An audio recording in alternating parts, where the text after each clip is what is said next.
आणि आता बातमी महत्त्वाची। हर्षवर्धन सपकाळ यांच्या विधानाच्या निषेधार्थ राज्यभरात ठिकठिकाणी आंदोलन केलं जात आहे। हर्षवर्धन सपकाळ यांच्या विधानाविरोधात नागपूर आणि छत्रपती संभाजीनगरमध्ये देखील आंदोलन केलं जात आहे। आणि ही दोन दृश्य आपण पाहतोय। नागपूरमध्ये सपकाळांच्या विरोधात आंदोलन, तर तिकडे छत्रपती संभाजीनगरमध्ये देखील हर्षवर्धन सपकाळ यांच्या विरोधात भाजप आता चांगलीच आक्रमक झालेली आहे। राज्यभरात अनेक ठिकाणी हर्षवर्धन सपकाळ यांच्या विरोधात हे आंदोलन केलं जात आहे। हर्षवर्धन सपकाळ यांनी केलेला विधान आणि त्या विधानाचा निषेध करत आता हर्षवर्धन सपकाळ यांच्या राजीनाम्याची मागणी करत इथं आंदोलन केलं जात आहे।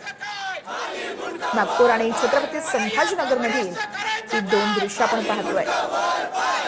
छत्रपती शिवाजी महाराज की भारतीय जनता युवा मोर्चाकडून हर्षवर्धन सपकाळांविरोधात आंदोलन केलं जातं।